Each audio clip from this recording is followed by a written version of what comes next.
What's up, everybody? Oh, of course, my team sits in the back row. So typical.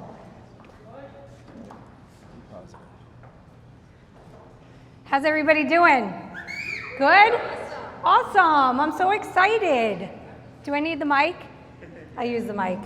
My name is Lindsay Stevens, for those of you who don't know me.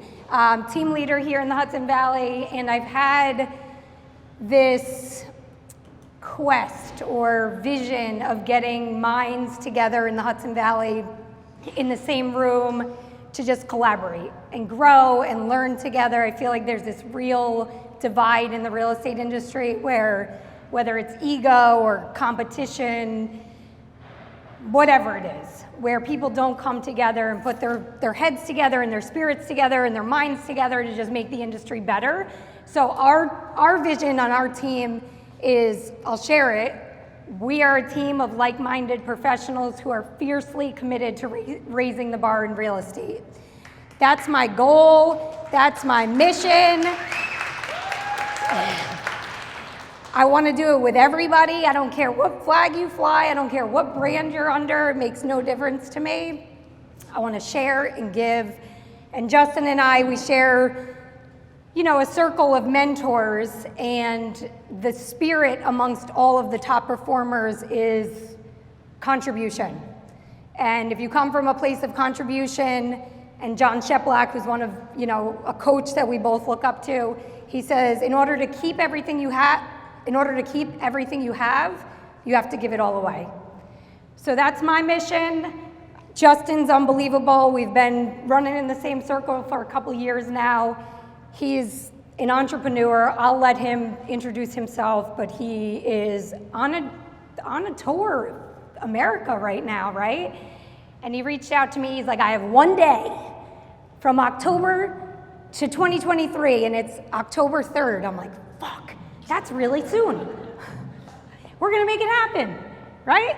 So here he is. He's gonna talk about the power of leverage, his journey, and just what a badass he is. Thank you. Do you need that for the recording or no? Yeah. Awesome. How are you guys this morning? Good. You excited? All right. Just to be very clear with you, I was not back there in the corner drinking a beer. That was a Red Bull. I had like three of you guys like, is it IPA time already? And I was like, no, soon enough. So before we get started though, I just want to ask you guys a few questions. And Lindsay, I have 90 minutes, 2 hours, somewhere in there. You got all the time you Cool, want. awesome. 6 p.m.'s fine? Yeah. Perfect. There's a bar downstairs. There's a bar downstairs, go get a drink, want to get boring, and we'll make it 6 hours. But before I get started, do I have your guys' permission today to challenge you? Can I challenge you? Yes. Perfect. Second all, is it okay if I upset you a little bit? Yes. Because here's why. You're looking at me right now, and for a lot of you guys, and absolutely no offense, a lot of you guys are thinking right now, this kid could be the age of my kids. Is that fair? No. Some of you guys are like, no, not everybody, right? But for a lot of you, you're like, how does this kid know anything about real estate? And that's fair. So again, like Lindsay said, my name's Justin. I'm 25 years old. I've been in the real estate industry for about 9 years now. So if you do the math backwards, you're like, well, that doesn't make much sense. I started off as an inside sales agent at the age of 16, cold calling. So all the for sale by owners, expireds, any of the things we're taught as agents to do, that's what I did at 16 years old. Ended up getting licensed at 18. I was going to an engineering college playing football. I started to make near 6 figures, and I was like, this is really stupid. Why am I going to college but making 6 figures while in college? So got out, built a team over 2 to 3 years, ended up selling that team, and now I own a company with about 5,500 employees based in the Philippines. That's what I do full time now. And so a lot of what you're gonna hear today, we're gonna talk a little bit about virtual assistants. We're gonna talk a little bit about that. But really what we're talking about today is leverage. Who needs more leverage in their life? Now, people a lot of times mistake leverage for only being in business, but where do we usually need the most amount of leverage? It's actually in our personal life, right? One of my coaches, and this is kind of in our circles, he says, there is no such thing as a business problem, only personal problems that affect your business. Does that make sense? That's something I would write down. There is no such thing as a business problem, only problems that affect your business.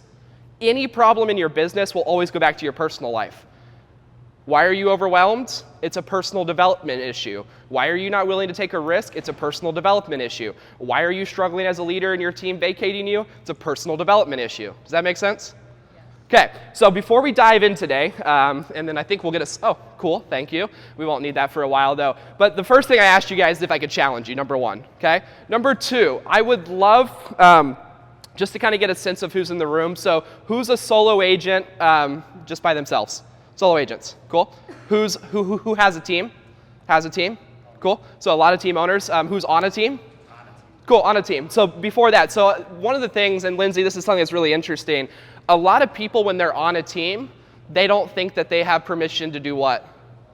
Be their own brand. Be their own brand, get leverage. We rely on our owners to do everything. Where a lot of times as a team member, and that's where I started, we're going to talk about how you can create leverage, taking advantage of team owners, and taking your own path as well to kind of create your own destiny. So here's where I'm going to start to challenge you. You ready? It's going to get hard. I'm going to go through each and every one of you, okay? And I'm going to ask you what your goal income is net over the next 3 to 5 years. And you can be extreme, like do not hold back. If everything went right, the market was perfect for you, if everything fell in line, you didn't lose team members, every listing sold, like in your dream world, what would fund your dream life? In the next 3 to 5 years, what would your net income be? Now, the number one thing I don't want you to do is if she says $5 million, I don't want you to say 6 just because she said 5. The number one thing in this industry that we do is we compare ourselves to others. And if you compare yourself to 5 million and you have no desire to make more than 250 grand a year, what are you going to end up? Miserable, right? Because you're comparing yourself to something you don't actually want. Does that make sense? Okay, so we're going to go through. No number's too small. If you want to make 50 grand a year and that's perfect for you, please tell me that. I will respect you more than you just making up a number. Million. A million, okay. Million. 750. 1.8. 200,000, love it. Million. 200,000. 500,000, love it. 500. How much? 200, okay, love it. I don't have a number. All right, I'll come back to you then. I'm not going to let you out. You can't listen. 750. See her? You can't let her out of anything. Oh, I'm not letting her out. I know. I know this game. 250. Million. 1.5. 1.5. 400. 850. Just a casual 850. It's fine. 350. 500. Half million. 350. 450. 1 million. 250. 150. 250. 750. 500. 450. 10 million. 200. 300. 2. 250. 350. 350. 600. 200. 250. 3 mil? Just a casual 3 mil. That's good. I love it. Big thinker. I like your example of 5. Okay. Okay. I love that. Cheers. 200. Okay. Perfect. So did anybody hear a common theme? What was the threshold that most of us say? A million. Anybody ever read the MREA book? The Big Red Book? Love Gary Keller. I'm no longer at Keller Williams, but great mentor of mine over time. The MREA book, does anybody know what it says you should spend on average as a percentage of your profit on salaries? Between usually 10 and 30% depending on what you're doing. And so here's what we're going to start to talk about today. If you want to make $1 million, in the rule of thumb, you can argue the book's old, it still has a rule of thumb that works. If it's 10 to 30%, how much money of your million will you have to spend on employees? Between 100 and 300,000. Now, if your goal was only 200,000, how much should you be spending on employees at 10 to 30%? It's probably about 10,000 to 30,000, maybe a little bit more. Does that make sense? Okay, now, what I want to dive into today is now that we have that clear, I want you to be really selfish for a second and compare yourself now to other teams in your market that make more than you. When you analyze yourself comparative to other teams, I'm actually telling you to compare yourself like I told you not to do earlier. Compare yourselves to other teams. Usually other people that are making more money than you, I promise you they're not smarter than you. I promise you they're not better looking than you. They usually only have one thing different than you. So you may want to know what that is. It is the amount of employees, people. Does that make sense? Could be admin, it could be team members, it could be those things. Between where you're at now and where you want to go, you're going to have to do what? You're going to have to leverage and hire people. Now, I own a virtual assistant company. Of course, I'm biased to VAs, but what could you also hire? In-person assistants, right? So we're going to talk about all these different things. Now, in order to get there, do you think we all just have $30,000 to $50,000 in capital ready to go hire people? No, so it's stepping stones, right? But would you guys all agree we're going to need to hire more people? Okay, at some point in our journey, right? Whether it's today, a year from now, we're going to have to hire more people. So I want to break down before we really dive in, is I could jump right into my presentation and I could go, let's just start hiring people.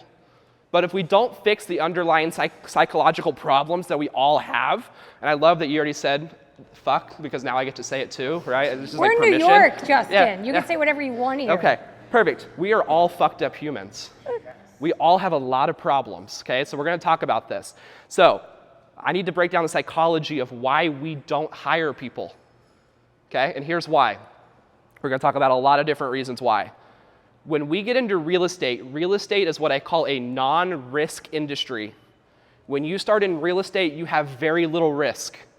Sure, you might leave your full-time job to go commission only. That's a risk, right? My dad did that too when my dad got started in real estate when I was about 15 years old. That's a risk. But how much does it cost you to get into real estate? Very little, right, for the most part. I mean, it could be a lot to us at that time, but in the grand scheme of things, is it a lot? 1,000 here, 1,000 there. If I don't pass my test, it's another $50. Now, if you wanted to start a restaurant, a wedding venue like this, how much money would you have to invest from day one? Millions. Hundreds of thousands, millions, right? And so here's the problem. We get into real estate, and from day one, our mind is taught we don't have to risk a lot financially. We don't have to risk a lot with employees. To start a place like this, do you think the owner would ever go, you know what, I'm going to try and do this all myself? I'm going to be the front of the house, the back of the house, the bartender, the manager, the payroll. They immediately are forced to be a business owner. They are forced to be a business owner. When we get into real estate, we can be forced to do what? We're allowed to just be a solo agent that just does deals here and there. And I am not dissing that at all. That's great. I think a lot of times solo agents have a lot better of a life than sometimes teams that don't do it right. So don't get me wrong there. But we're not forced to have the right mindset, okay?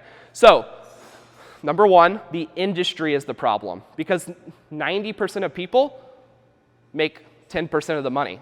So when we get into the industry and we look around, we're like, well, they don't have an assistant, they don't have team members, they don't have assistants, and so our mind psychologically says, I can do this by myself. And then eventually, what does that lead to? Burnout. Frustration. I guarantee you, some of you in the audience today have divorces because of this career. Let's not have that happen again, right? And you know, different things because of that. So before we really dive into this, I want to know the other reasons why we don't hire outside of that. So I want you to shout out to me. If I were to challenge any of you today, why are you not hiring people? And there's no wrong answer. Fear. Control. What else? Money. Time to onboard. What else? Trust. Trust is a huge one. So responsibility. Out of all those answers, does everybody know what the only answer is?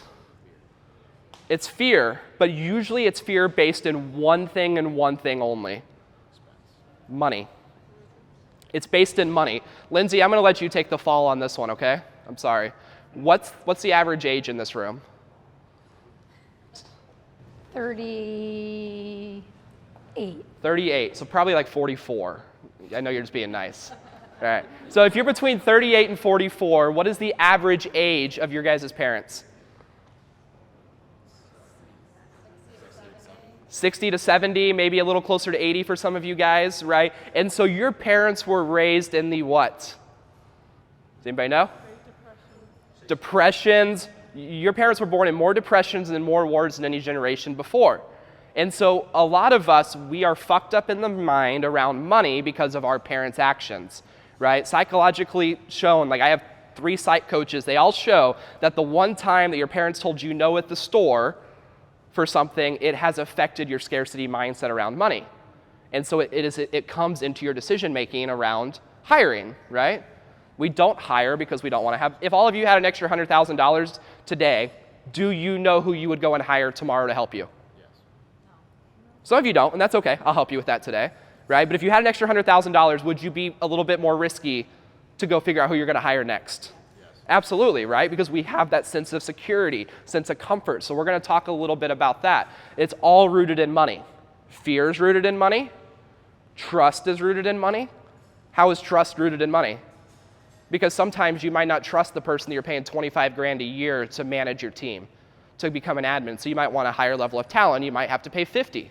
It's still rooted in money, right? Lack of experience, having to onboard and train more than normal, it's actually still rooted in money. Does that make sense? Yeah. Because if you hire someone at $30,000 a year, that might not be possible in New York, I don't know, right? It depends on the market. But if you're hiring someone at $30,000 a year, you're gonna have to train them more than someone at $70,000 a year, right? More training, more time, more things like that. Now, does anybody know the second reason why we don't hire? You said it, training and onboarding. Why is training and onboarding people so hard? Time. And I would actually argue all of you have enough time, but here's the thing. We usually hire people when we are too busy. We hire people when we are overwhelmed, okay? When you are overwhelmed, what does your spouse say about you? You're a mess. Come on, throw them at me. My exes have told me all of what I am when I'm overwhelmed.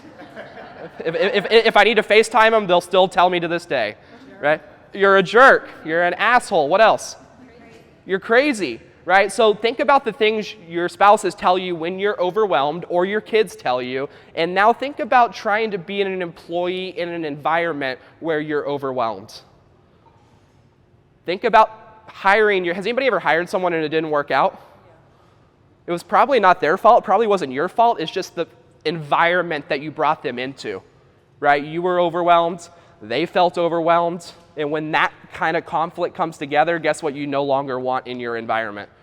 You want to kick it out. You fire it, you find some reason that they didn't do something right, and we get rid of that. Is everybody following what I'm talking about right here? Okay, so with that being said, I'm going to challenge some of you guys. For you guys that have teams in here, I would love for some of you guys to throw out how many team members you have and what volume you're doing roughly. Lindsay. There's 15 active agents on our team, there's 27 total, and we'll do about 100 million. 100 million. Who else? Who else has got a team? Yeah. 13 agents, we do about 80 million, okay. If you guys break down those numbers in your head, it's about 5 million per agent is the average on both of those. Who else? Anybody else got teams on a team? Anybody on a team? With partners. Okay. Just started. We'll probably do about 15 million? About 5 million per person, okay. So what we're gonna walk through today is what I would do to hire. Is that okay? We're gonna walk through how I would leverage things in your life, if that's okay.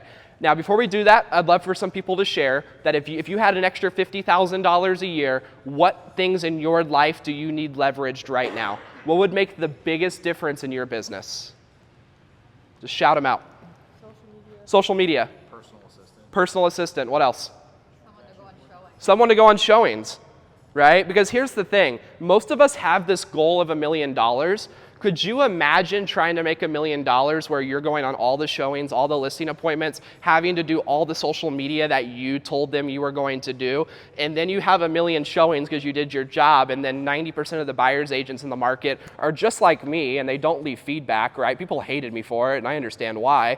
And then your seller's upset because you didn't get all the feedback back, right? Then you go under contract, and then it's a skatey buyer that put offers on 5 other properties, right?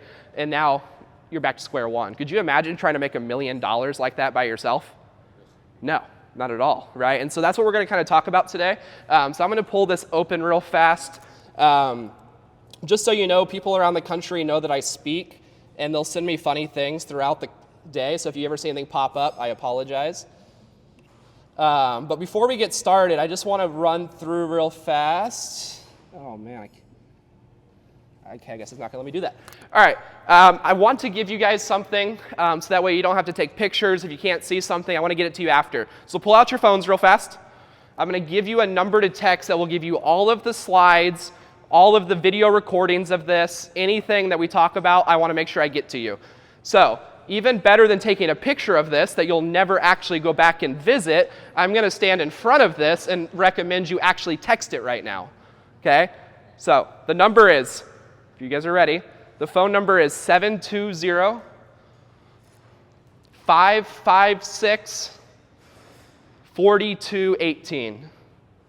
720-556-4218. You can literally text me a selfie. You can text me one dot. I don't care. This is actually my personal cell phone number. Not some bullshit Google Voice number. This is my actual cell phone. The reason why I want to give this to you is I'm going to challenge some of you guys today in ways that is probably going to break you down and you're going to have more questions. I sit on planes about 90 hours a week. I travel 5 to 6 days a week. I'm on the road about 300 days a year. Nothing lights me up more than when people text me questions when I'm just sitting on a plane. So please, please take advantage of this. So again, 720-556-4218. If you need that later, you can also find Luke. So I just want to introduce you guys a little bit to my background. After I sold my real estate team, I have about 90 full-time virtual assistants that work for me full-time based in the Philippines. You can see me hidden back in there. I just got back actually a few weeks ago. Does anybody know the average cost of a virtual assistant from the Philippines? About $3 to $5 a month. Actually, a few of you guys are clients in here already. It was really good to see some of you. I didn't even know you guys lived up here. But $3 to $5 a month, or per hour per month. So if you have a full-time employee at $4 an hour, does anybody know what that costs you per month? It's about $640 per month for a full-time employee. So if some of you guys need leverage, what should be an option? Virtual assistants, right? You can have a full-time virtual assistant for $640 a month. Now, the reason why I started a VA company is back when I was with Keller Williams and sold the team and did all these things, I started to find this secret. You guys ever see those agents on stage pulling awards and doing all these things? You're just like, how do they do it? The number one secret that they didn't share is they told you how many team members they had, they told you how many admin they had, how many team, but guess what they never told you they had? Virtual assistants. They have armies of virtual assistants. And so that's what I really wanted to expose. So today I'm going to talk a lot about leverage and things you should be leveraging, but I'm going to talk about it with VAs, and then we can apply it elsewhere. So we're at about 5,500 VAs placed as of now, but we're just going to kind of go through some of this. So a lot of you think of leverage as making your business a bigger business. However, I want some of you guys to tell me, why did you get into this business? Freedom of schedule. What else? Why are you in this business today? Yeah, love that. Help people. Help people. All right. I'm going to dig into this one. Can I dig with you? I think help people, for a lot of people, is a bullshit answer. Now, I'm not saying it is for you. I think for a lot of people, helping people is a bullshit answer on the surface level if you leave it at that. I do think you want to help people, but let's dig deep. Sure. Okay, so why do you believe real estate's the vehicle for you to help people? Because when I bought my first home and sold my first home, the person who did it sucked. They sucked. And I was like, you know what? There's got to be a better way. He made a lot of money. Yeah. And it was such a chaotic process for me. I Yeah. was in healthcare doing Yeah. operations. I was like, he has no systems, No systems. policies, no procedures. Yeah. His communication sucked, and I'm like, if it's this painful for me, How imagine painful. someone who needs to do it, Yeah. and they get stuck with this, and I'm like, Yeah. there has to be a better way. Well, yeah, and you're like, if I bring systems and things into this business, I can probably help people and also at the same time make a living, right? Exactly. And so what do you want to do with your living that you make? Build out security so when I have a family, I can be there for them. Yeah, build out a security so when he has a family, he can be there for them, right? So really, your motivation to be in this business is actually that, and the byproduct of the money you make is that, right? Because here's the thing. If all he says on the surface level is, I'm here to help people, what can he excuse out of the way? He can say, I don't need to hire anybody else. Because if his mindset is, I am here to help people, when I say to hire a buyer's agent, guess what he may say? Well, that's not me helping people. So in his brain, he's already set himself up to fail in hiring and leveraging. Because he says, I'm in this business for me to help people. And I say, hey, you need to hire a buyer agent to make more money, to have more security for your family. His mind says, well, I'm in this business to help people. You got to rewire your brain that you're in this business, and it's okay to be selfish. You're in this business to make a lot of damn money. And then what you do with that money is going to be the things that really matter to you, right? Helping more people, making your systems and process. Helping a buyer's agent make the process more better, right? Because ultimately at the surface level, if you want more people to have a seamless process, you can't change the world by yourself, right? You can change people's worlds, you can't change a grander scheme. So you get buyer's agents that follow that same process. You make more money, you have more money to put into better processes, right? For you guys that are on teams, why did you join a team? Support, right?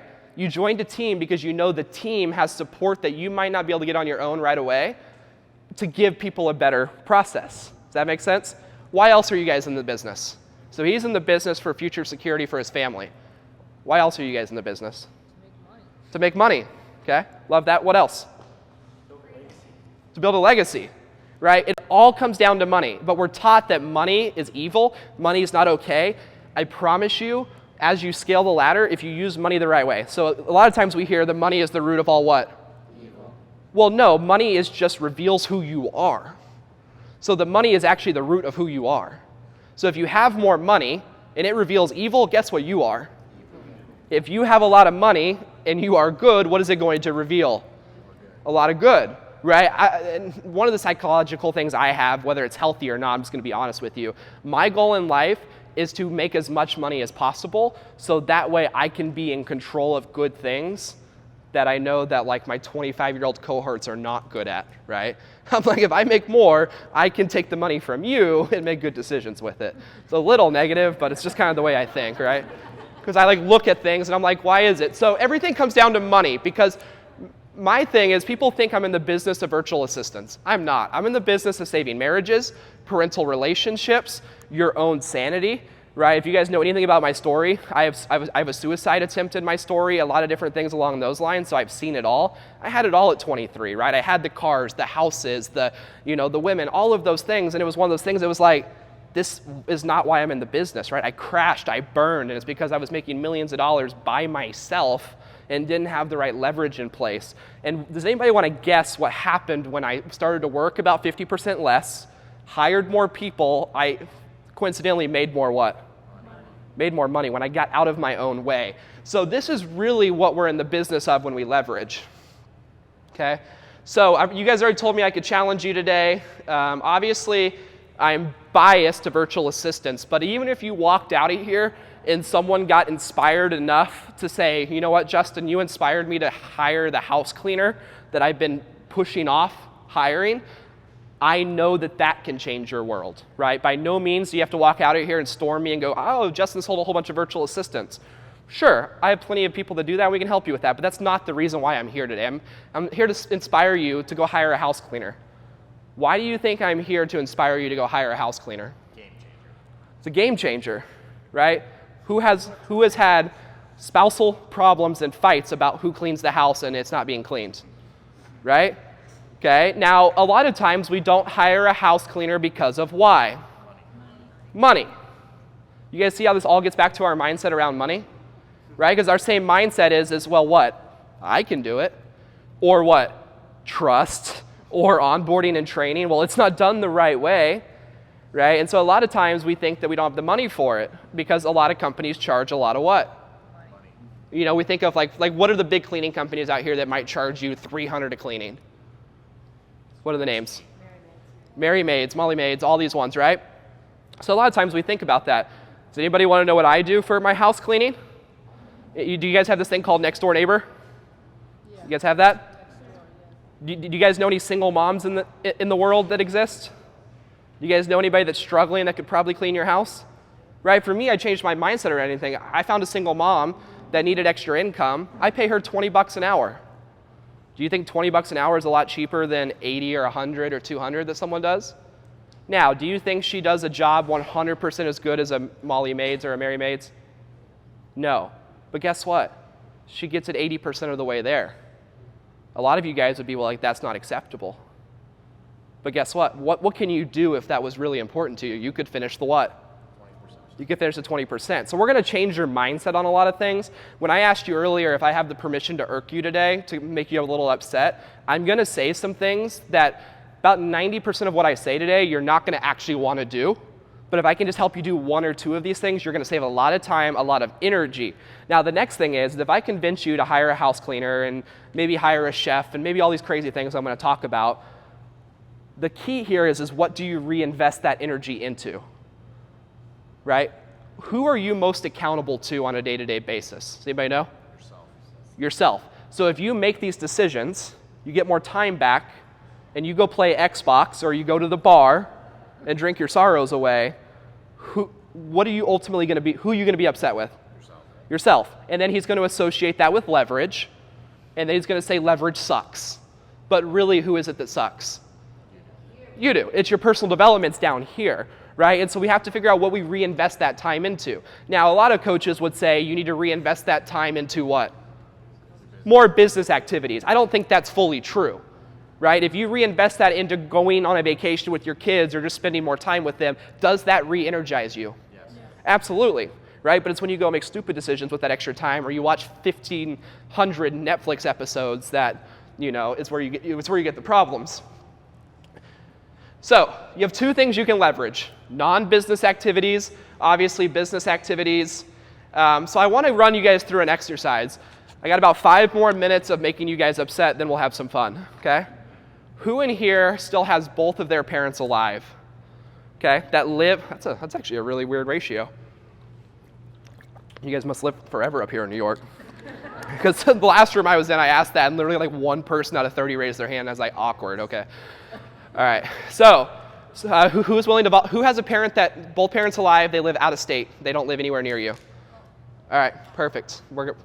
Are you, and you're a current client, so if I make you cry, it's okay, because I already took your money.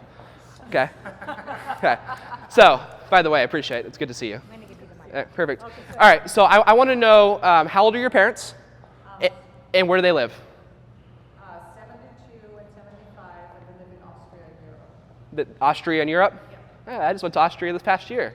Oh, good. Yeah, I'll talk to you about that sometime other time. But okay, Austria and Europe. All right. How old does the average person live to be? Let's just use 80 for easy numbers, okay? So you have about 8 years on one parent left and about 5 years on the other parent left, okay? Let's just take one of them. You have 8 years left on your parent that's 72. How often do you go to Austria to see them? Once a year. Once a year. So in some of our minds, we think that she has 8 years left with her parents. How many years? It's not in years. I wouldn't count that in years. Days. You have 8 more days with your parents. 8 more days. Okay? Now, why do you only go over there once a year? Because of time. Okay, let's just start with time. Why do you not have more time? Where are you spending your time? In the business. To create more what? More money. So the reason why she cannot go and visit her parents more, and the reason why she has to, do we all decide to get into business, or did someone hold a gun to our head and said we have to get into business? We decided to get into this business. So she made the decision that I'm going to get into a business that is going to restrict my time and going to restrict me from seeing my parents more. Okay? Does that make sense? So she has 8 more times to spend with her parents.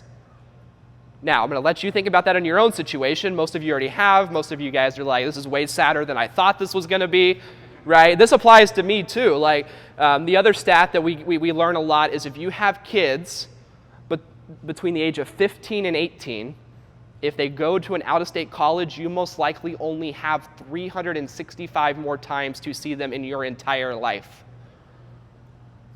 365 is the average stat when studied of how many times you will ever see your kids again. Now, here's what's really interesting. This study completely flips on its head with one thing in the US. Once you hit $250,000, this study flips to over 2,900 times is how many times you will see your kids. That stat flips on its head to about a multiplier of about 8 to 10. You'd see your parents about 80 more times, right? Because with the right level of income, we have more freedom, okay? And the reason why I bring this up is immediately some of you guys are thinking today, this guy's crazy, I don't want to hire more leverage. Well, I just found why you might want more leverage, right? Most of us think we want more leverage for more money and more time and more things like that, but I promise you, when someone's gone, you could care less whether you made 100 or 150,000. You're going to care how much time you spent with them. And so I'm in the business of not trying to get people to get VAs. I'm in the business of trying to get you to leverage your time back, right? Because with technology these days, we obviously can FaceTime people, Zoom people, right? But we still excuse that. Like, we still don't do that enough because of our businesses. We're tired, different things like that. So exercise number 1 is that we already kind of did the business plan exercise, so we'll come back to that in a minute. So we're going to go through some fundamentals today, and thank you for doing that, because that's not easy, right? I mean, did anybody else feel a little bit of hurt in that? You feel a little bit of regret? Yeah, I mean, that's what I'm supposed to, that's the way it's supposed to feel, right? I every single time I say this, I feel the exact same way. So we all want the same things. We all want a business we run. We all want happiness. We all want a real business. Now, here's the thing. I personally think that I still to this day do not have a real business, but what I do know is I'm in the pursuit of this. A real business, in our opinion, according to most studies and most people, is a business that can run without you for 6+ months and not only stay stable, but also have a little bit of growth in it, okay? Now, we're all business owners, but what I would call a real business, which I think we're all striving to get to, is one you can step away from, okay? A healthy life, happy family, and moments and memories. So foundation of leverage number 1 is that your problems are not unique to you. I want you guys to throw out some problems that have happened to you in your life. What's that? Death. Anybody else witnessed death before? Cool. You got 20 other supporters. What else? Miscommunication. Love that. What else? Failure to execute, right? Is anybody willing to admit they've had a drug problem in the past? Thank you. I have. Anybody willing to admit that they've had an alcohol problem in the past? Thank you. All right. I'm going to raise my hand on all these because I'm just naming all of mine, right? Right. Anybody willing to admit they've had divorces or really bad relationships that they're at fault for? Some people are like, well, I wasn't at fault for that one. That's fair. But I mean, the problems are not unique to you. And so if the problems are not unique to you, there's solutions out there, right? One of the things I talk about a lot, who has a therapist in here? I have 3, right? I have 2 full-time ones, and if you guys got to meet Luke in the back, if you guys don't know Luke, Luke's one of my traveling therapists, travels with me full-time, makes sure I make good decisions. Like, he's literally on my staff full-time just for that position. And we'll talk a little bit more about what Luke does. But here's the thing. Most of us get therapists when what? When we're in crisis. And then we have to go through therapy for a long time to recover from what? Trauma, said crisis. Does anybody know why it feels like forever when you're going through therapy? It feels like you're making no progress. It's because you're literally trying to now build, it's like getting to 800 pounds and then trying to become fit. It's going to be a longer process, right? When should we have a therapist? We should have a therapist when things are going good, so that way when crisis hits, we have this thing called frameworks. We can work through it with frameworks that already exist. It's still going to sting, it's still going to hurt, it's still going to do all these things, but we have frameworks to work through this. One of the coolest things I tell people is I'm not impressed by you're this or you're that. I'm actually impressed by how many therapists you have. That's something we have on the teaching circuit, right? Like, because you guys ever see the gurus that are on stage? They're like, I have this car, this house, this mansion. But then you actually ask their wife or husband how things are at home, and it's terrible, right? The common theme I see among high producers that are actually good people, have great lives, is they actually all on average have about 1 to 2 therapists which is really cool. Just kind of a weird stat to throw out there with you guys. So the problems are not unique to you. Most likely, you are also not the best at whatever you are avoiding hiring. And when I say that you're the best at it, does anybody know what it means? It's different for everything, for everybody. Like for me, when I was an agent, the number one thing I thought I was the best at was making open house flyers. Man, you should have seen these things, right? Like, I probably got dates off of how hot these flyers were. They were the best flyers you've seen. Does that make sense? What was the best use of my time? No. Right? But I was using those flyers as an excuse to not do what? Prospect. Right? I was using these crutches, and so as soon as I found someone to do my flyers, what did I have no excuse not to do now? Prospect. Right? You that are on teams, those that have teams, we all have those vices that we run to. Obviously, 2 steps backwards to go 8 forward. The first day that you ever decide to hire someone, you're going to pay them something called money. And you are immediately, when money leaves your hand, what are you immediately have less of? So you just went backwards. Okay, you just went backwards. 2 weeks comes around for their next paycheck, you give them more money, right? Next paycheck, you give them more money. Most likely, they have not even fully learned how to do their job by this time. So you have yet to realize a gain, right? I was talking to a Wall Street broker last night. He's like, I was like, what's the number one reason why people don't hire more people? He's like, because there's something called unrealized gains. You don't realize the gains yet of your work because it hasn't come. And so we have to be patient and understand the timeline, which we're going to talk about later, is when should you actually start to feel the production of your money that you gave out? Because have you guys ever seen that little, and if you haven't, I'll send it to you guys in text for those that text me. You guys ever seen that like little meme where the gold miner is like digging and digging and digging like hundreds of miles and he stops right before the gold?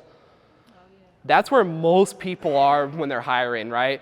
Or most people dig in one spot and never try and dig again. And so we're going to talk a little bit about those timelines as well. The number one quote that I teach people in coaching is, pain is the fertile ground for radical change.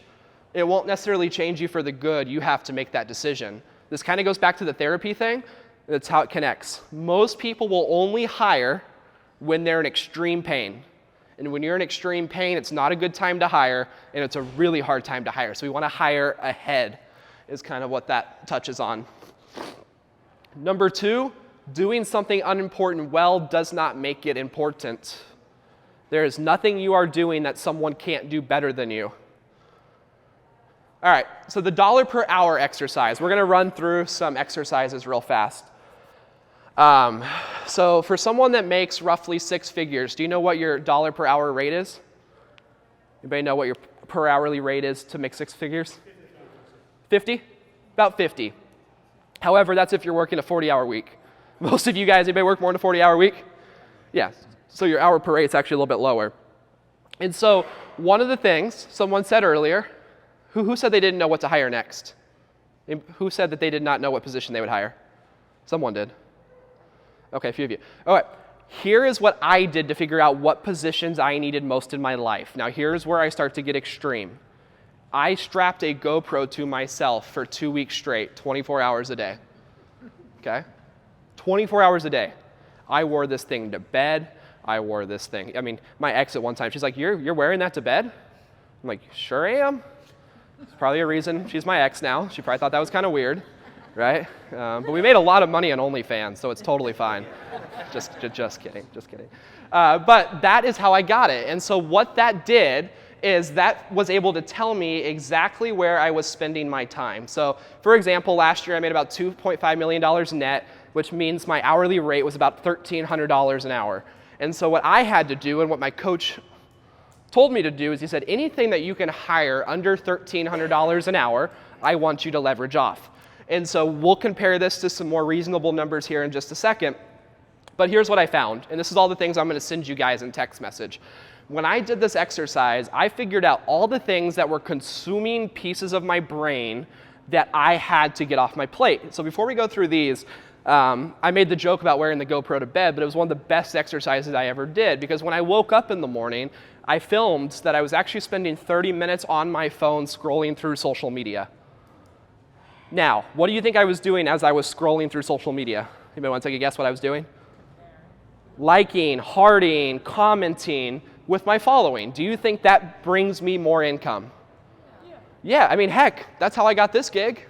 I don't think we've ever met before in person, well, in Dallas, or in, sorry, Nashville. But like we don't hang out on the weekends, right? The only way we know what each other is up to is social media. And so it does bring you more. Anybody sell a home from social media before? Right? And now if you were their friends and never posted anything, never interacted with them, do you think they would know who you are? So what I did is every morning I woke up and I wanted to like and heart every single post in the last 24 hours. I would just go through. A lot of you guys, side fact here, because I used to be a social media coach, most of you guys think about how many times you scroll through social and don't interact with anybody. You just view. Just viewing is a waste of time, right? Make sure you heart and interact and comment on everything you possibly can. And so what I did is in the morning, I spent 30 minutes doing that. Now, what do you think I figured out I should do instead? Let somebody else do that, right? Let someone from the Philippines that's willing to make $3 an hour wake up at 8 a.m. as well and just do that for me. The best $3 of my life. Because now every single day at 8 a.m., every single post is liked, commented, and hearted, right? There's some rules, right? Like if they're posting political stuff, we stay away from it. But could you imagine someone going through your 3,000 to 5,000 friends and interacting with every single person every single day? Those people are going to think that you are just the social media king or queen. It is insane how much this alone can raise your business. Because here's who makes Facebook posts on your business, trying to let people know what you do. When you interact with other people, Facebook is going to show your things at a higher rate to people. So just this alone will make things more effective. And so I said, awesome, that's $3 an hour, my first task. From there, I kind of dialed in what I did, right? So again, I'm extreme. I'm extreme. I have a camera that points towards my fridge. So every time the fridge is opened, what do you think the camera does? It detects what I'm missing from my fridge. Then my virtual assistants at $3 an hour ship it to my house. So that way I don't waste time doing what? Grocery shopping. So I never have to. I haven't been to the grocery store in forever, right? Leverage laundry. A lot of people are like, who spends a lot of time doing laundry for your family and kids? A lot of times we don't want to leverage that because we think we have to have a full-on maid. We think we have to have all these things. I literally just have a single mom in the neighborhood that she gets an alert from my virtual assistants whenever the laundry bin's full. There's just a Ring doorbell camera pointing at my laundry bin. She comes in, makes $12 an hour, $60, $80 a month. All the laundry is completely done, folded, put back. Never even realize it's there. But a lot of us, we instantly think we have to go and pay who? The dry cleaner. Well, what's the problem with the dry cleaner? You got to get it there, you got to pick it up, it's got to be timing. Just start to think outside the box just a tad. If you don't think there's a way to get something done through leverage for cheaper, please text me. I have probably figured it out, right? Just let me know. And so these are some of the extreme things I did, because laundry was a big one for me, because as like a bachelor, I would put it in there and then I would go and get distracted, and then I'd come back like 2 days later and I'd be like, why do I smell like mold? And then I'd have to put it all back in, and then like 3 days later, it's like, yeah, she's, oh, is that why the jacket smelled a little weird when you gave me a hug? Yeah. And then by then you're running out of the house, you're like, this is the only jacket I own, so you're like, we're just gonna go for it, right? And yeah, so you'll see, like, you know, I'm on the road 300 days a year, so my time is very limited. So if I'm trying to date, I have to have my VAs going through the dating app, setting me up dates for when I'm back in Nashville. Some of you think I'm joking, it's actually true, okay? I hired a full-time driver, you know, reading emails, coordinating travel, running reports. Anybody own rental properties?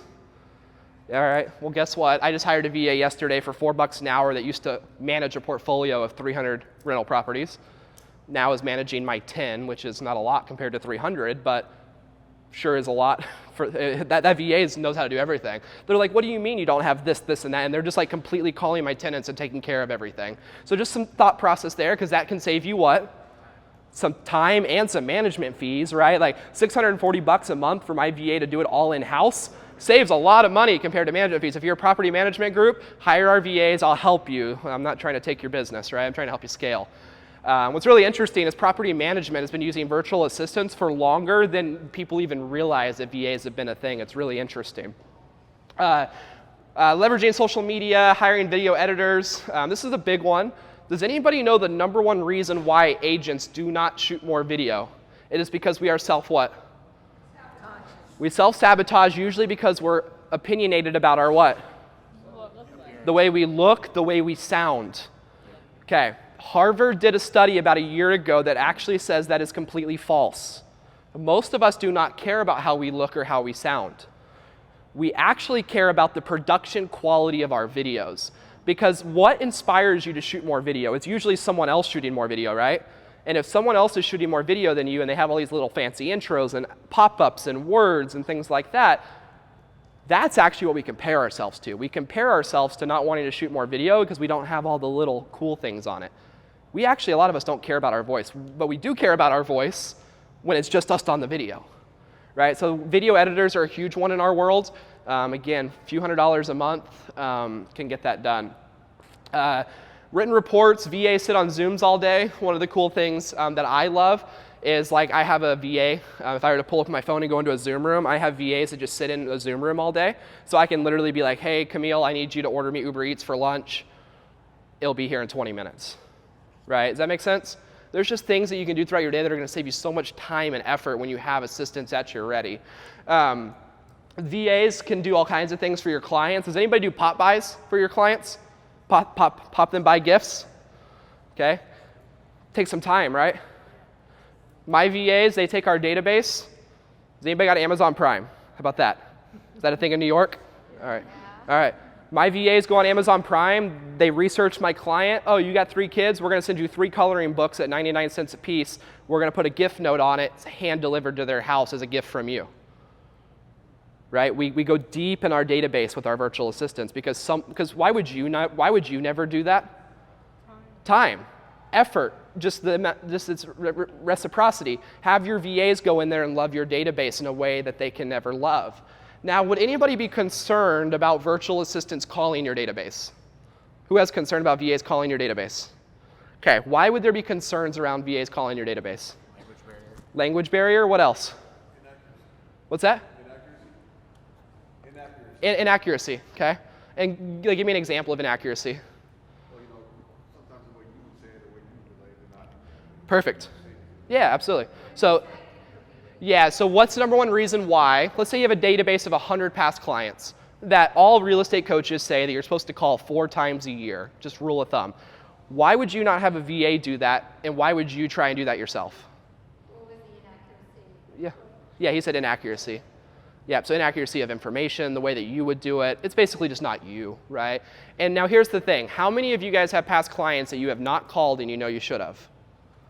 Okay.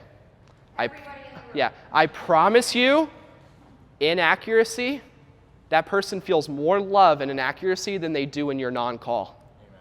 Right? They feel more love in your inaccuracy than your non-call. The other thing is you talk about language barrier. Does anybody know someone from a foreign country that does really good in real estate in this country? Right? Were you born in America? Are you successful? Yeah, I'm another real estate agent though. Yeah, no, I know. But you're in staging. Yes. Yeah. You successful? Yes. Do you have a little bit different accent than people? Absolutely. So then what he just said is she can't be successful. It's not what you said, but it's kind of what he said. He said that a VA would be a barrier for calling because of an accent. In my opinion, I'm blunt with people. If you say that, then you're telling every foreign person in America that they cannot be successful either, or that they can never work for your company because of their accent.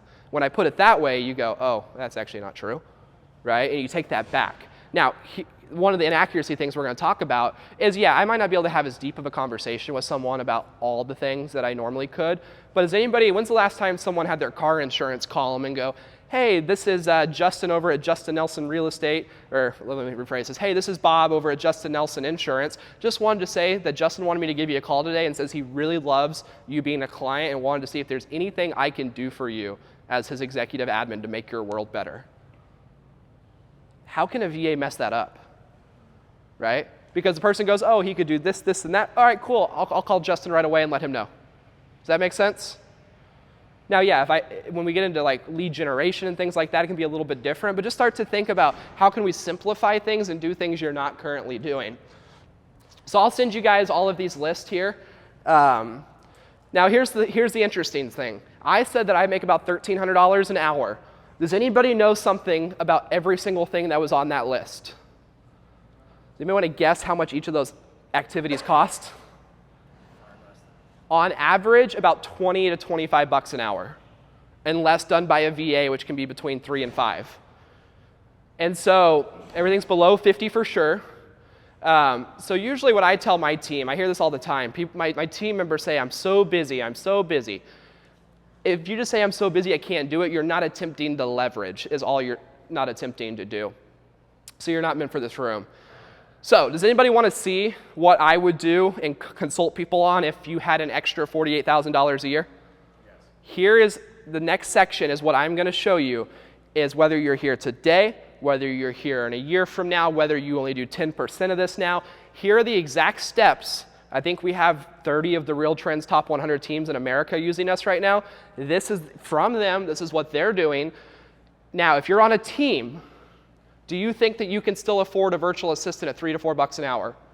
Yes. Do not think that because you're on a team you can't do this, right? These are some of the top teams in the nation. Their top agents leverage themselves too, so don't think that you can't do this. So if this is about $4,000 a month, but let's just say you had 1,000 or 2, we're going to walk through who I would hire, okay? So I'm going to run through these real fast. These are 66 tasks that a VA can do. If you texted me, you're going to get a copy of all of this by the end of today. So listing input, scheduling showings, confirming meetings, managing your calendar, marketing flyers, cleaning your CRM up, Facebook marketing, daily postings on Instagram, LinkedIn, Twitter, run client VIP Facebook groups, audit your files, track down signatures, video editing, call recording. One of my favorite things to do with how many Zooms I do now, I just have a VA sit there, write me notes, and at the end of the day, it's all already written out. CRM updating, open house manual input. Too many of you guys are great at open houses and then never put them anywhere. They're just on sheets of paper. I take a picture of our open house sheet, send it to my VA. I know it gets into the CRM. I know it gets a campaign started on it. At least if I never do anything I'm supposed to again, we at least have a shot at getting that lead back. Management of follow-up campaigns, daily task send-outs, management of a contractor list, bookkeeping, recruiting, Facebook cold messaging, skip tracing. If you have teams, new member onboarding, who wants more reviews in their business? You all need more reviews, but why do we not get them? Because we ask for them once and they just never fill it out, right? Who's following up on that to make sure you squeeze as much things out of your transaction as you can get? Handwritten notes, dinner reservations, flight reservations, anything you're doing as far as personal travel, there's just a whole list of things you can be doing here. Does anybody have concern around virtual assistants and money? Like them actually having control of your money? Anybody have concerns around that trust, right? My VAs all have full access to my bank account. Now here's why. Because when you give your VA a credit card, what can you put on that credit card? Anybody know? You can put a limit, right? And so you can put a limit on your credit card. So someone's like, well, my VAs can't pay my bills. Well, my VAs all pay my bills. Now, sure, if I have a VA that has a $1,000 card, do I trust that VA more than the VA that has a $100 card? Yes, they earn that trust. Now, the worst I could ever be taken for is how much money on a $1,000 card. And even then, if they spend my money incorrectly, what am I allowed to do? I'm allowed to dispute it and call it fraud, because it is. If they do something illegal, it's fraud, right? And then we can go after the virtual assistant for doing such. So a lot of different mindsets there. So the picture's not loading because I don't think I'm connected to the internet. But there's a picture that I took in Cabo a few weeks ago. I was out with Ryan Stewman and a few of his friends. And there's this guy named Nick Sentius. He's a quadriplegic. He travels around with Tony Robbins, and the picture would show him and me. But one of the things that he said is, as someone that has no arms, no legs, anything like that, that's built a massive business, he said if more people were to build their business based on the ability to not type, to not be able to drive, to not be able to even shake hands, he said your business would be designed completely differently. Let me give you some examples, and this is going to make me sound like an asshole, but it's okay. A lot of you guys go and shovel too many driveways for your clients.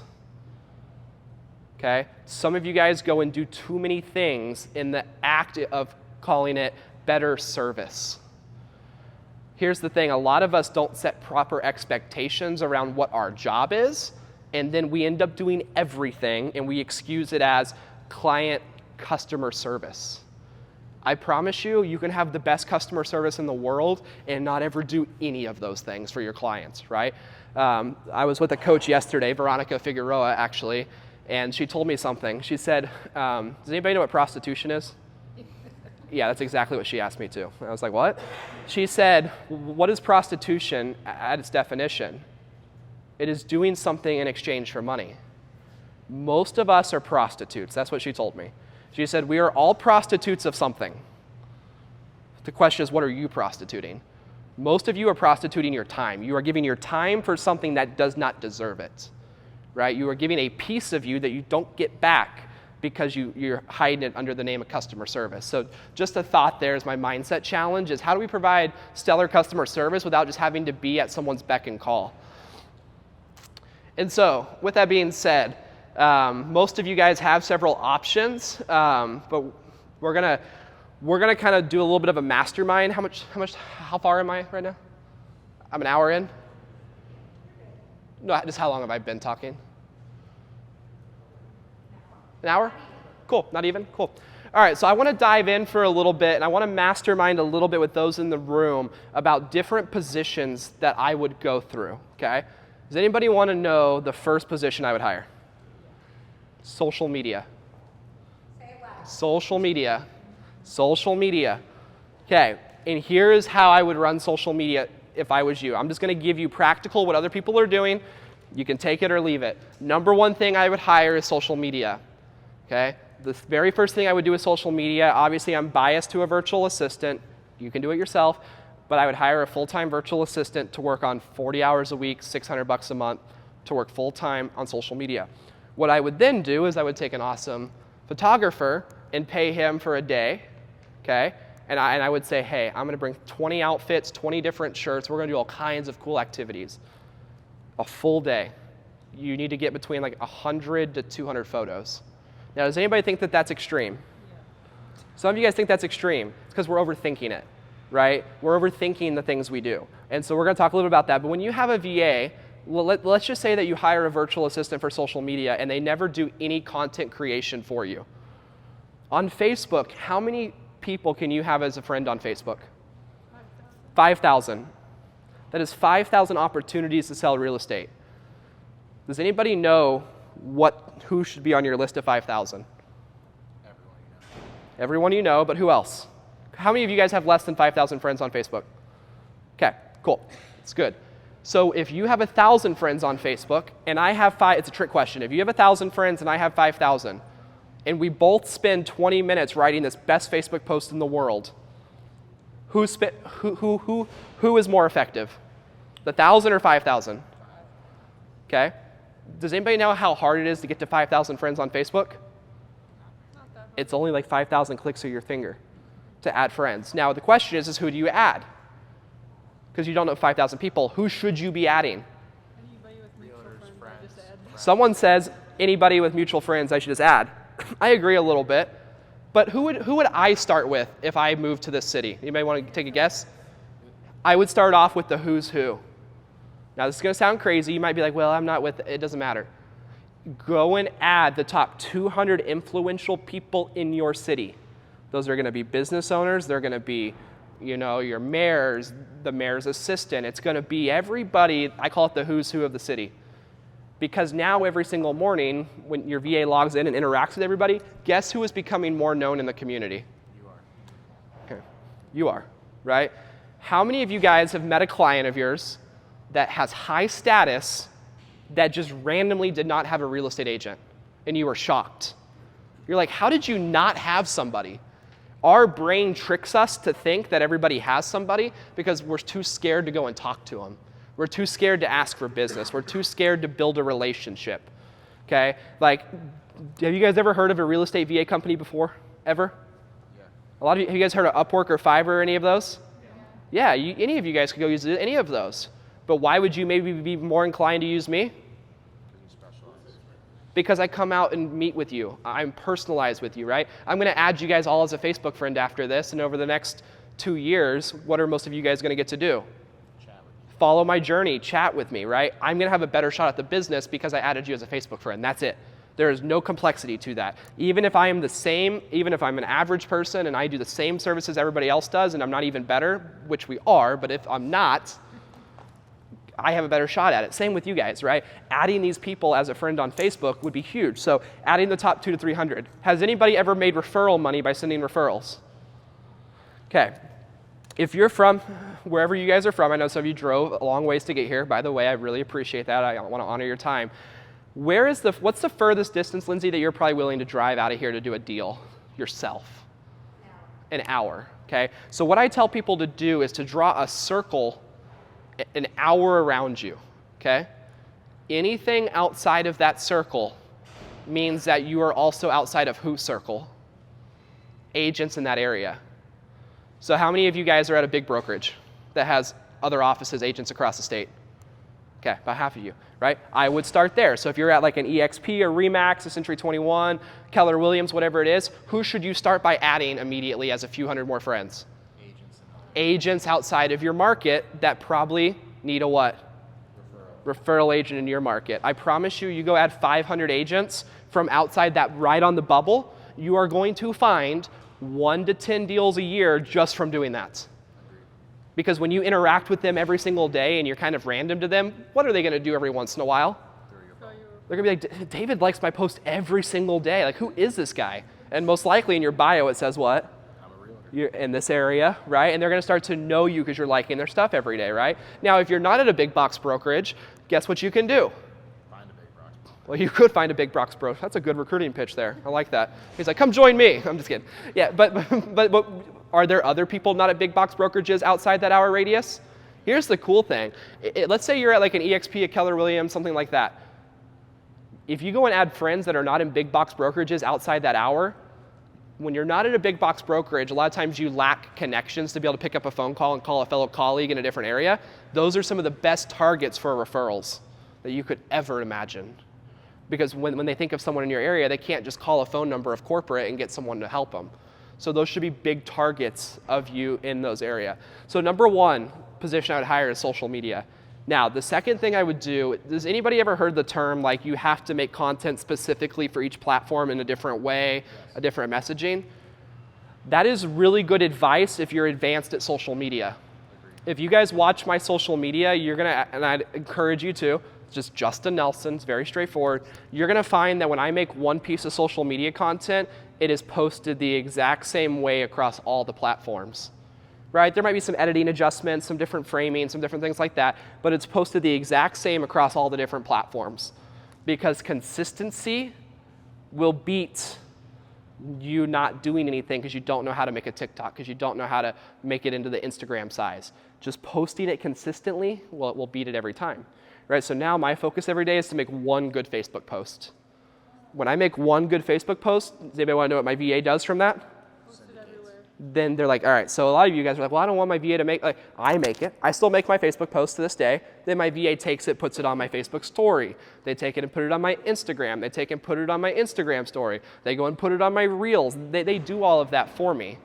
Now, for a lot of you, you might not know how to do that. The VAs can come already knowing how to do all of that, right?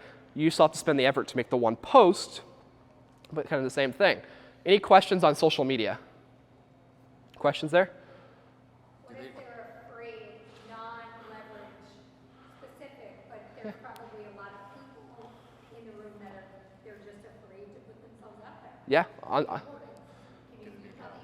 Yeah, on the importance, yeah. So here's the thing.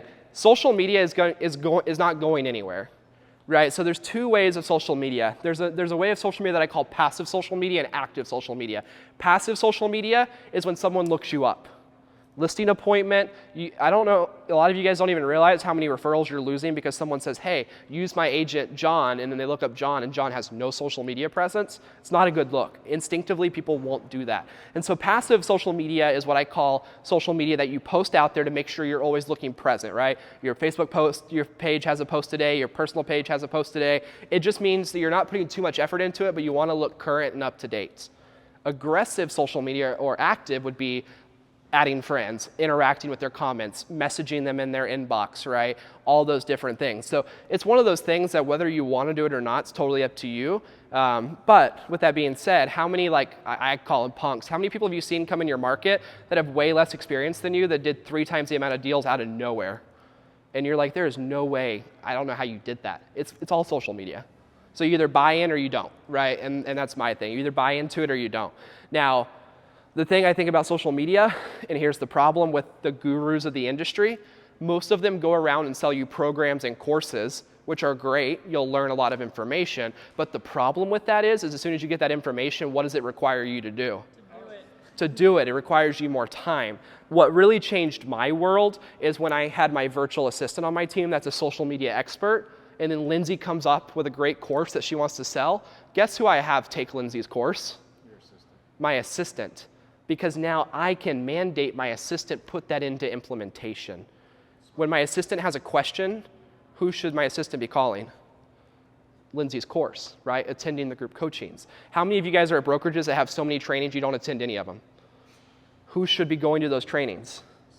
The assistants, right? How many of you guys have a CRM? Anybody have a CRM? Right? One of the biggest things I get in my job is people call me all the time and they're like, Justin, do you have a virtual assistant that knows how to work my CRM? It could be Follow Up Boss, Sync, Boomtown, KV Core. Do you think there's just a factory in the Philippines pumping out Philippine workers that know CRMs? Do you think the colleges out there teach CRMs US based? No, not a lot of them.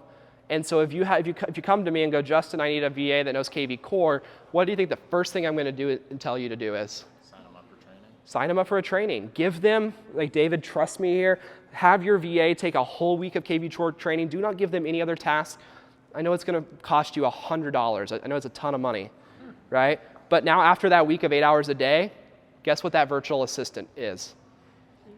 They're a KV Core expert. The only reason you're not an expert at something is because you didn't take the time to become an expert at it, which I don't think we should be the expert at everything. But your mind really changes. One of my favorite things to do, Lindsay might not know this, but one of the ways I got really close to a lot of big names in the industry is while I was sitting in the audience, I would literally bring an iPad and put it right next to me, and it had my assistant on a stick. My assistant would watch the entire conference with me. I would literally turn it around and be like, I want you to implement that right now. Go and do that right now. Before the day was even over, half the things that we learned were implemented. And people were like, Justin, how are you such a fast implementer? It's because when I learned things and I could give it to somebody, it got implemented. How many of you guys took a photo since you've been in this room? Right? How many of you guys will that photo just stay on your phone forever and never be posted anywhere? Right? My VAs have direct access to my phone. So every photo I take, automatically uploaded to the Dropbox, they're posting it on my Facebook page. Before I even have a choice to tell them, oh, I don't look good in that one, or this angle's bad. It's already there. It's already gone.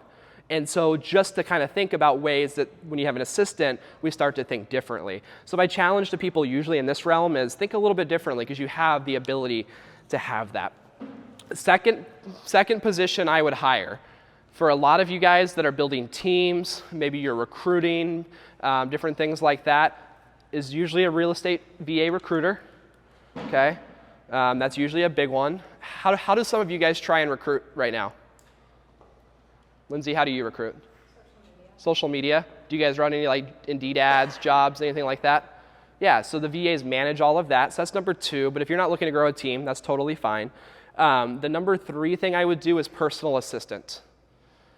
Now, this has an asterisk, personal assistant / client care manager. For a lot of you, you're used to a what? A referral-based business, right? Yep. A lot of gurus will come in here and tell you you need to start cold calling more or door knocking or internet lead gen.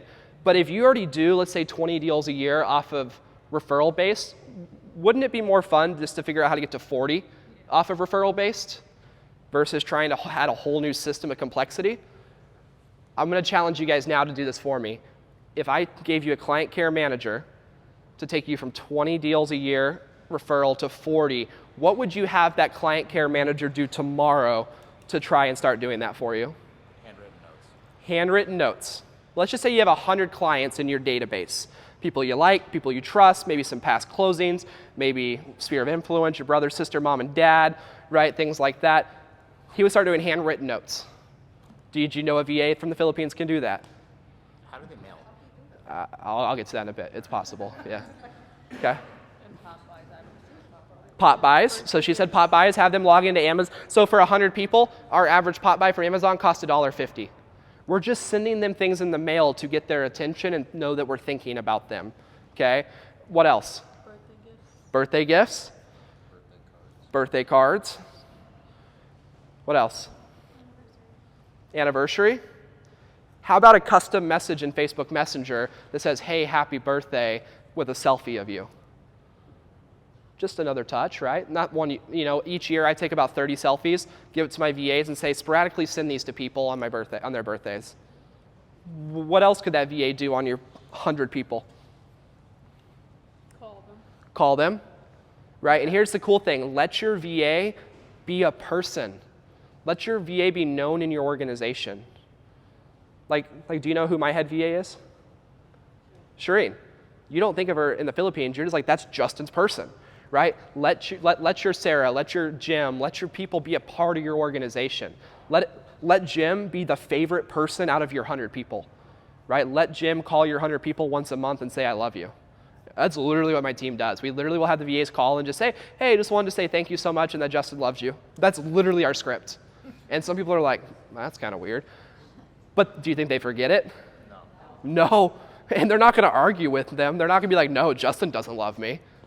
It's like, no, they know that I have a person on my team calling to do that. So just simplify the script, right? Gets rid of some of those inaccuracies as well, and some things like that. Now, if you're trying to use VAs for lead gen, that's a whole different ball game. Like, I have a whole different company for that. That's very complicated.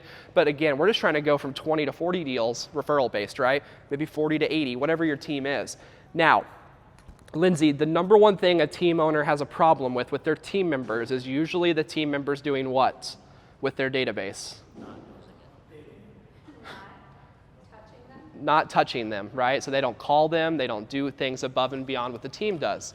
One of the best things that team owners can do, if you're a team owner or you're on a team, is to have a VA call the database on behalf. So let's say that David's on your team, for example, you have a VA call David's people and go, hey, this is Jim, David's assistant, just wanted to call. It's a great value add as a team leader. What about making Zillow Flex updates? You can do all of that. You can do all of that.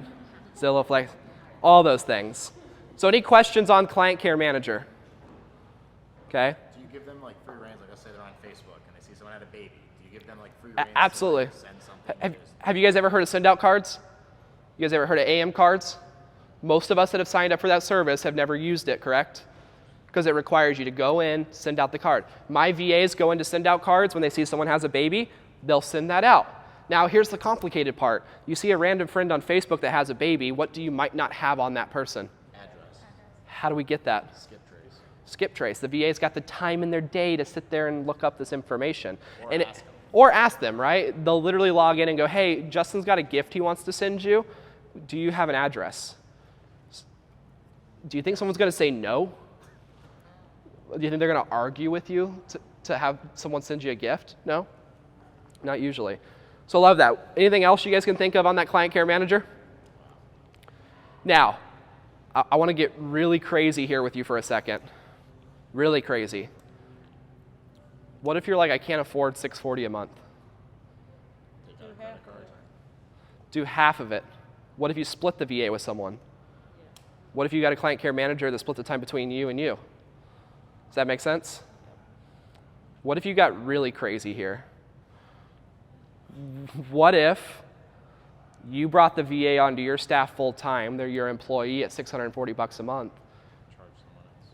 Let's say you got them for $4 an hour. You train them up, get them great as a Client Care Manager. You call your friend and charge them $8 an hour to use your VA. How much did it cost you that month to have your own virtual assistant? Zero. There is no excuses to not be able to grow this. When I first got started with VAs, I would get a VA, I would pay them a few weeks, I would train them up on something really good, they would work for me 20 hours a week, I would upcharge my friends double, right? A whole $8 an hour, right? People are just blown away, people will pay it, right? And so there's ways to be able to get leverage without even doing these types of things. So just a little bit of food for thought there. Same with like video editors. Some of you guys might not need a video editor 40 hours a week. Could you split it with someone? Could you split it with 2 people? 3 people? Absolutely. There's ways to do these things and grow your business without spending a lot of money. So I want to circle back to something we started at the start of today. Real estate's not a business with a lot of what? Risk. How many of you guys own a home? Okay. What's the average home price for you guys that own a home? I know you're all over the areas, but 600? What else? 300 in my market. 300? What else? Who else owns it? I mean, come on, you guys own homes. How much? 400,000, 500,000, 600,000? Would it just be fair to say most of New York around this is at least 300,000 to 400,000? How much is a mortgage on a $300,000 house right now? It's what? 1,500, 2,000 with interest rates are probably closer to 2,500 right now on a 300,000. So think about this. You guys own homes. Why did you guys go and purchase a home? To build wealth. You purchased a home to build wealth. Okay. Are you teaching people right now to buy homes to build wealth?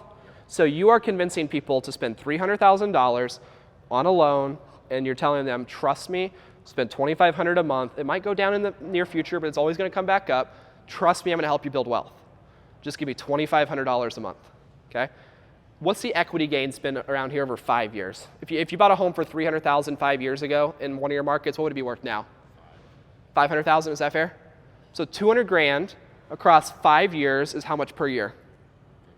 About 50 grand a year. Okay. So many of you guys own homes. So many of you guys willingly walked into a title office and signed up for a $400,000 loan to make you 50 grand a year.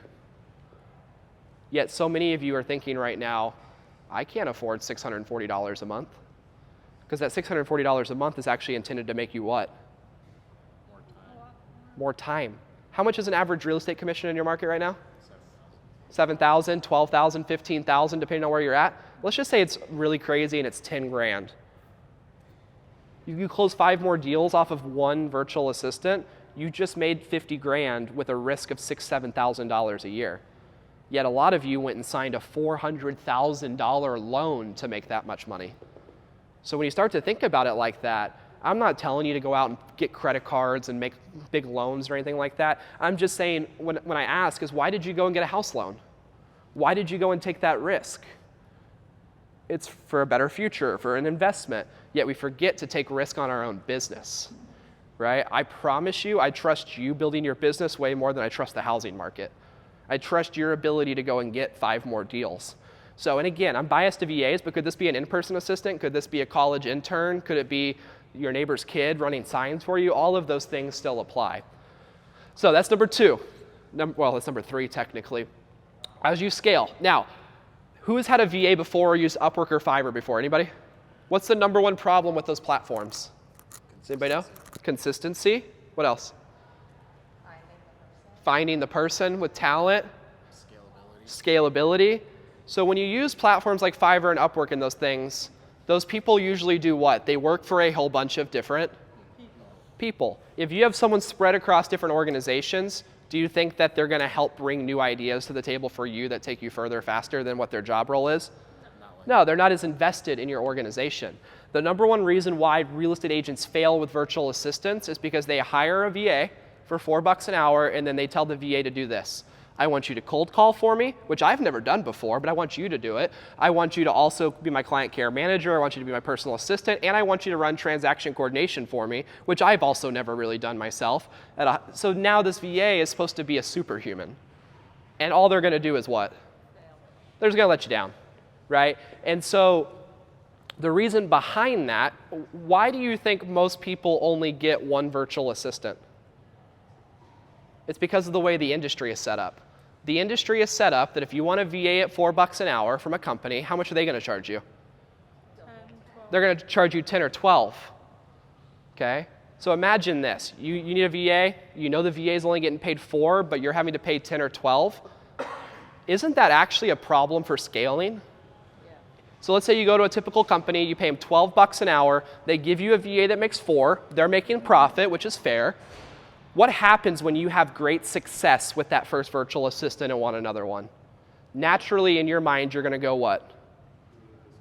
Yeah, I need a discount, or I want another one, but do I want to pay another $12 an hour? Because usually VA companies lock you into a what? Okay, think about this. In what industry in the world are employees locked into contracts? VAs are the only industry. It's so weird. So actually the industry is made to prevent scaling. So you get a VA through a typical company and it's $12 an hour. That's still cheaper than most labor, right? And you're loving it and you want another one. Let's just say you get a second one and then you're ready for a third one. Eventually you're gonna go, wait, is this smart to have 4 12-month contracts? Because if an in-person person you hire fails, is not doing well, what can you do? You can let them go immediately. Do you have to keep them for another 11 and a half months? No. But in the VA world, you do. So can you guys see how this is a rub? So most people try and get one VA to do way too much because of the way the industry is set up. And so I won't go into too many details right now, but the company I founded got rid of all those upcharges. We don't have upcharges on the virtual assistants. We just have like placement fees, which saves about 90% of income. So we'll talk a little bit about that a little bit later, but I want to keep going through this. So very first one, social media. Second one, team building and recruiting. That's obviously a really, really big one. I come from a Keller Williams EXP background. I've made a lot of money in recruiting. I believe in both of those companies. So obviously that's why I put recruiting number 2. Number 3 was obviously the one we just talked about, personal care, client care manager. Number 4 would be just like an operations director, someone that does your accounting, your receipts, your payrolls, someone that logs into your bank account each month and says, hey, dumbass, why did you sign up for 35 subscriptions? Anybody have subscriptions right now that you don't even know about, right? My VA saved me more money than their cost and salary just by canceling subscriptions. So just kind of some food for thought there. Now, we're 4 virtual assistants in so far. How much money have you spent per month for those 4 VAs? $2,400. Who believes in the next year you could afford $2,400 a month if your business grows? A lot of us, right? A lot of us. And so that's my challenge for you guys here today. So that's the 4. I'm going to go through some more in just a minute. But before I keep going, because my expertise is VAs, I want to talk a little bit about this with you. So I want you guys to ask me questions now about what it's like to have a virtual assistant, what questions you have. I have a whole bunch of you in the audience that actually already have our VAs, so we can talk about it. But when you first hear that I have 90 VAs at $4 an hour, what's the first thing that comes to your mind about me judgmentally? Slavery. Slavery, okay, that's fair. What else? I make a lot of money. What else? She's on the right track. What else? You're taking advantage of people, okay? Anybody want to know what an electrical engineer in the Philippines makes that goes to college for 4 years? $2 to $3 an hour. I just got back from there. It was amazing. I flew into the country. I took 90 people. I flew them to a private island for 3 days, my team members, all inclusive, everything, unlimited drinking. I swear we drank more than anybody I've ever seen in the world. Like in America, we would have walked out of the club with like 300 grand bill. All of that was only $13,000 to fly everybody in, party for 3 days, resorts, come back out. So money goes a lot further, right? Now, if I were to go over there and pay someone 50 cents an hour, would I be taking advantage of someone? Yes. Paying them $4 an hour, double, quadruple minimum wage, absolutely not taking advantage of people. So the reason I bring that up is some of you guys mentally are going to go, that's your first thought, right? So you're like, I'm not going to do that. That's one of the hardest things in my industry is I have to go around the country teaching something that naturally people are like, right? It's because there's a stigma. There's a stigma around that. Oh, yeah. Because I don't know, how many people in here do have a VA? Yeah, just 3. I feel like it's a market where it's not widely recognized. Yep. And I just want to say our VAs are they are so appreciative. Mm-hmm. Like, I mean, you talk about taking advantage of people, like we are changing their life. Mm-hmm. Our Hector, our VA, we just bought him a computer. I mean, appreciative they are really to have you in their life Yeah. is huge. It's life-changing. Absolutely. Last month alone, my company in the Philippines, we had 93,000 applications to work for us. Do you think a company would have 93,000 applications if we were taking advantage of people? No. Only 250 get through the process per month to be placed out with people like yourself. And so thank you for sharing it. Because it was hard for me too when I first got started in the business. The hard part is with most companies that you pay $12 an hour and they pay the VA for, they won't let you know where your VA lives. They won't let you bonus them. You know, they won't let you like send them things because they're afraid you may steal them from the company. Where we've built it to where I want you to be able to do that. I want you to interact with them as family members. Like most of my VAs are purely like family now. Now, the thing I tell people is most of you guys don't need 90 VAs. You don't even need 10. You don't even need 5. But how much your life would be changed if you had 1 or 2 or 3 VAs over time sitting on a Zoom call all day just waiting for your awesome ideas. Hey, I just left this meeting. Can you send Sally a handwritten note? Boom, done. Right, hey, I just left this listing presentation. Let's get everything started on it, right? Let's start getting the marketing, everything like that. So just trying to change your thinking on that, right? Obviously, we've talked a little bit about language barrier, some things like that. In the Philippines, there's 2 things. There's called VAs that are voice VAs and non-voice VAs. There's different positions. If you need a VA that's more skilled in some things, they don't necessarily have to have the ability to conversate with your clients at a high level. Voice VAs are more of your client care managers, people that are making calls for you, different things like that. When we have 93,000 applications, do you think I'm putting in the 250 people that can't speak English?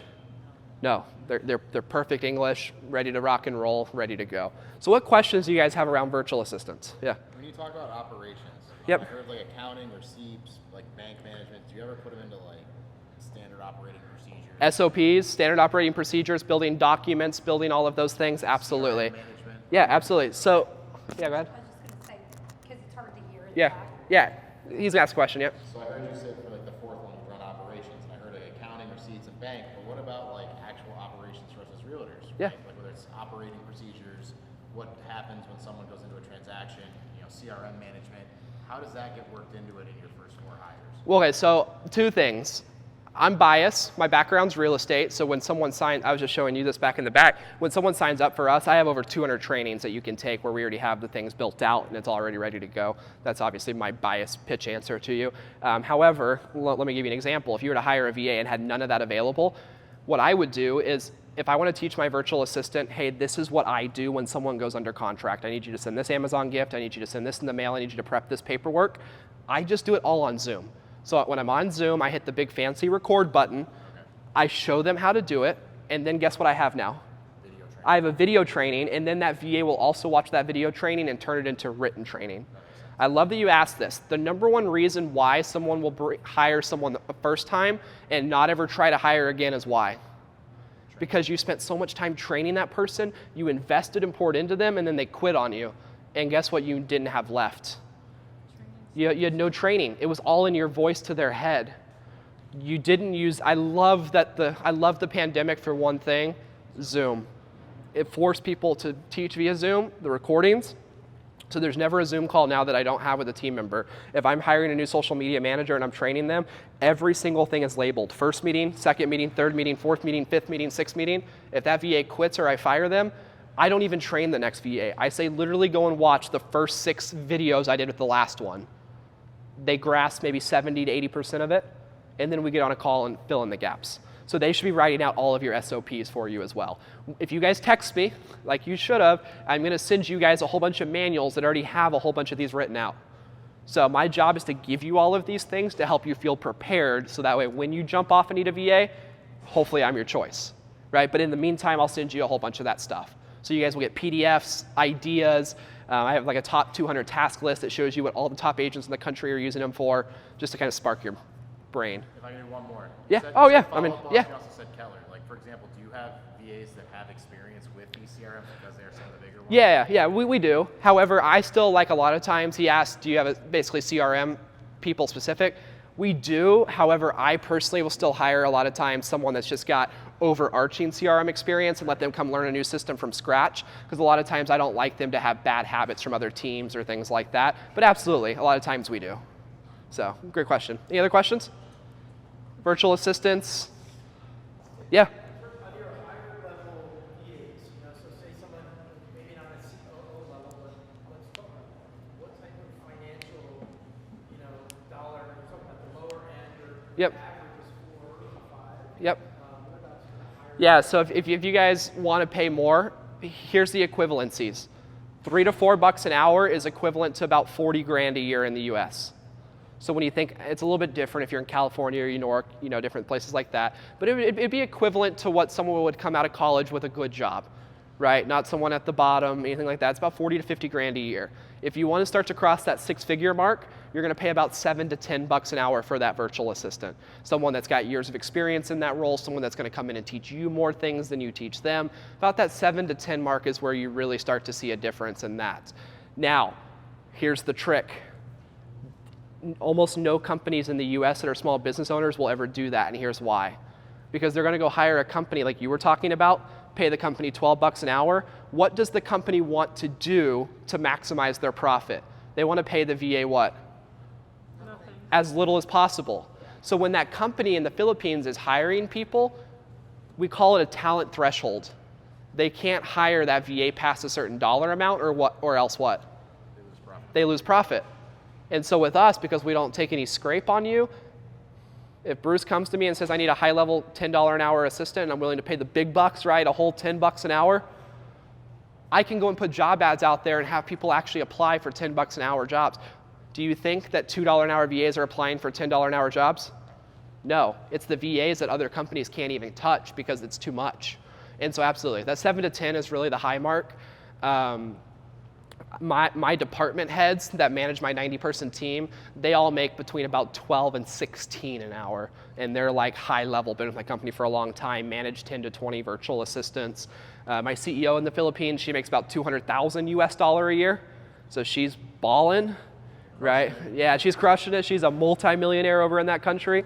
But great question. That's kind of the skill level that you can expect from that. The other thing, and I'm going to tell you guys this secret, we launched it about 6 months ago.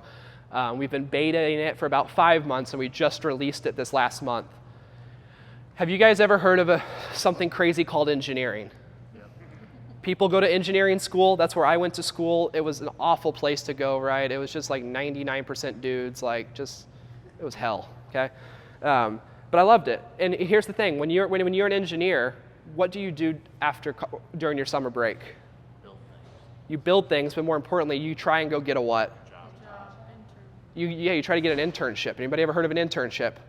Anybody ever heard of an unpaid internship? Isn't that common in the engineering field in the United States? Unpaid internships.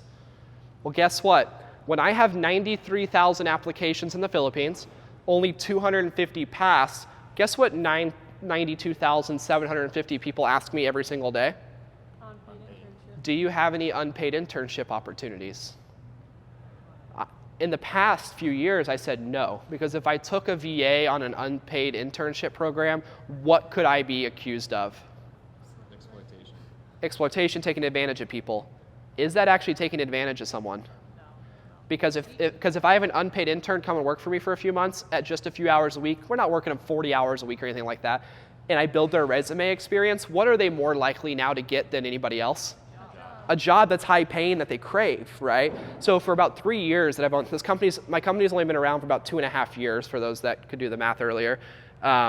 We were able to get to 5,000 people not using that method. However, my coach said, Justin, stop caring so much about what other people think is right or wrong when they don't know the actual answer. And we actually started to offer a lot of these VAs unpaid internships to get their ability if they didn't qualify in those 250. And so my top tier clients that I trust are able to use unpaid interns now to do projects for them. So we're one of the first companies in the world that can actually get you free talent.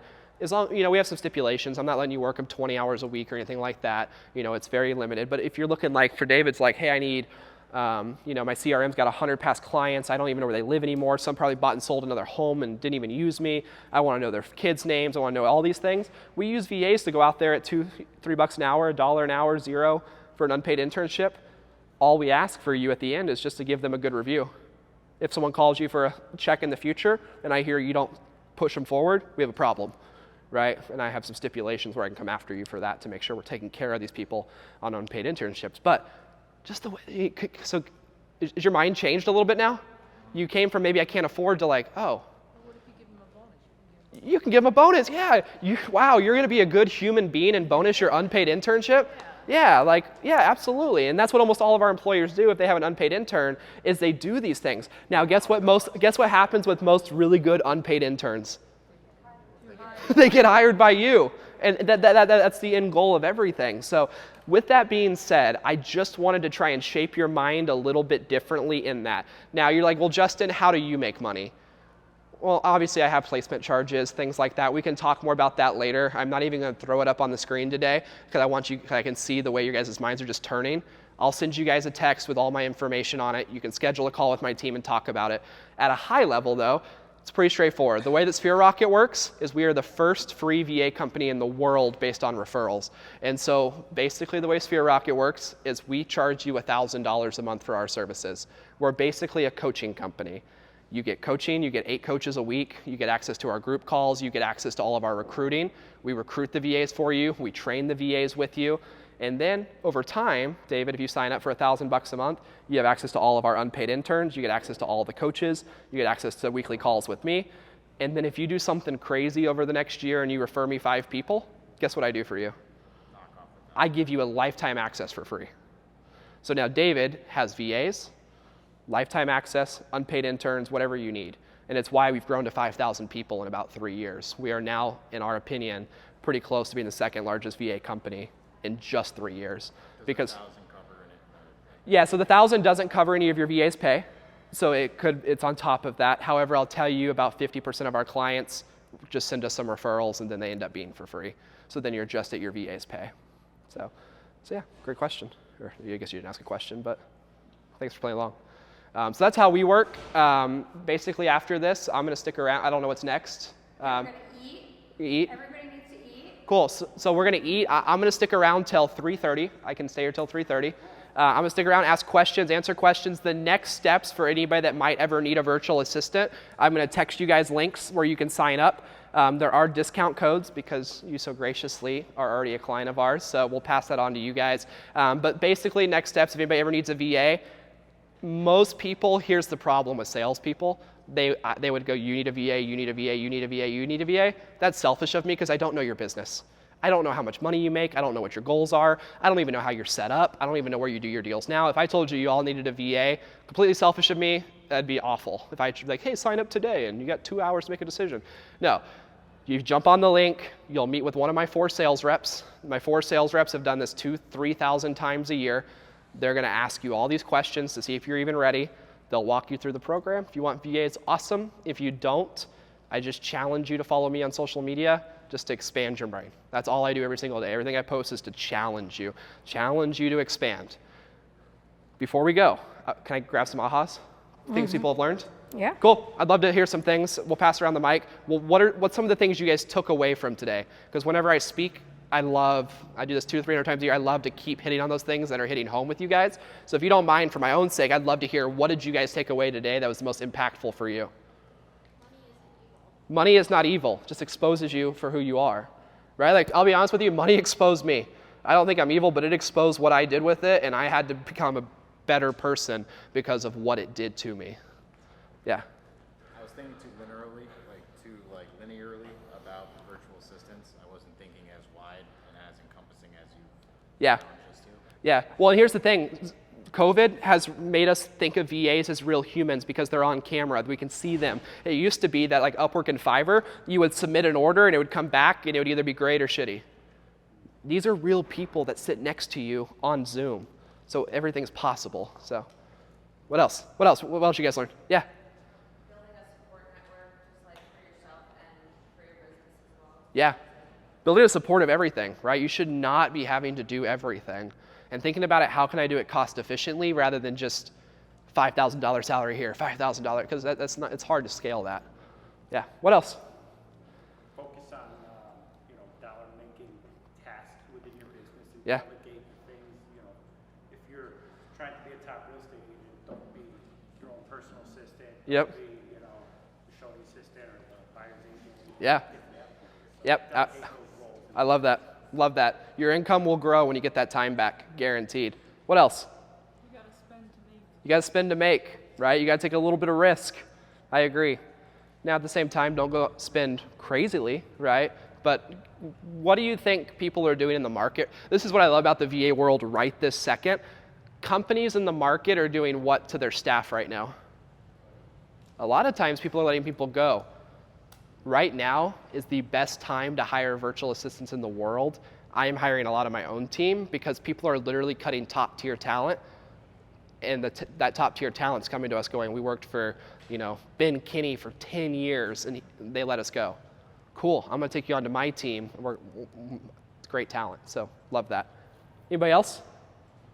Anybody else in here? I like the GoPro thing. The GoPro? Yeah. Yeah, what's the best way? So Kyle Whistle always talks about, right, Yeah. the stoplight exercise. Yeah. What's the best exercise for agents to track what they're doing on a daily basis? Yeah, so here's my favorite thing to do. So I'm gonna give you two methods. I'm gonna give you the completely free method, then I'm gonna give you the little bit more expensive method. The expensive method is have a videographer follow you around for a week. It doesn't have to be a fancy one. Have someone shoot like a day in the life of an agent, have them follow you around for a few days.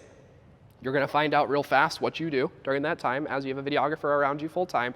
The free way to do it is we set this every hour. Every hour my alarm will ring if I'm doing an audit. Set an alarm on your phone for every hour during the day. What you're supposed to do after that hour is to write down everything you did in that previous hour. Every single thing. If you walk to the fridge to get a drink, write that down. Like, we're just trying to audit all of our time during that. If an hour is too long, shorten it to 30 minutes. Just figure out during your day, take 30 seconds every 30 minutes, what did I just do? I just made a flyer. Even something as fast as this. I just had to go and gather stats to send to my seller for a seller update. How many of you guys are gonna have to start sending more seller updates as property sits longer, right? You got 10 sellers and they all sit and they all want an update every 5 days. Why not teach a VA how to get, one of my coaches coaches VAs on how to do that when you get one. Hey, here's how you go in, get all the stats, here's how you make it all pretty, and then they just send it to the agent and go, hey, this is ready to go out if it's good for your review. So just some things like that. So great question. 30 minutes, every 30 minutes, just have an alarm go off and write down exactly what you're doing.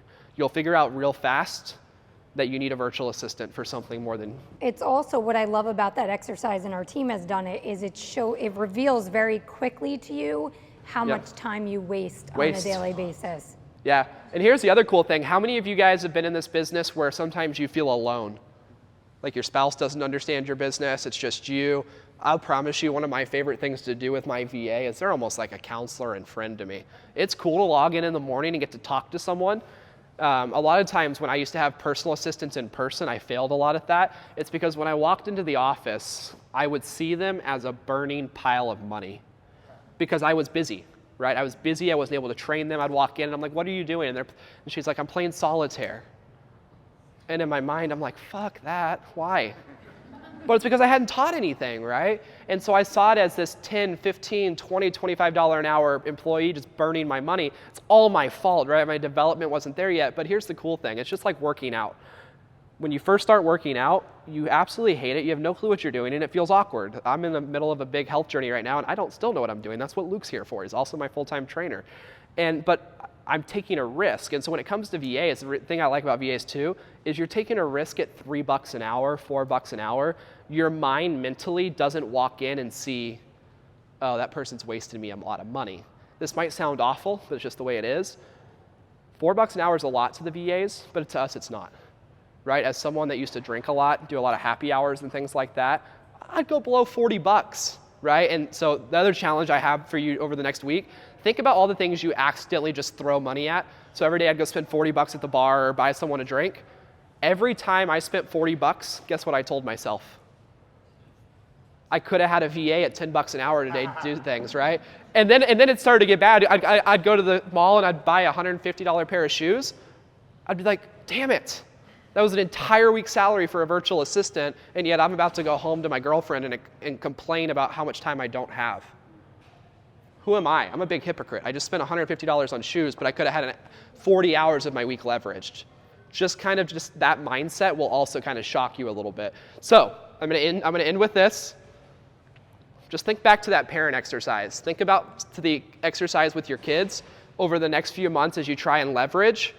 When it seems hard, when it seems things like that, just go back to that exercise and think about your parents, your kids, and think about, why am I gonna do this hard thing? Why am I going to spend extra time training? One of the things a lot of our clients do is when they first hire a virtual assistant, I call it the escape exercise.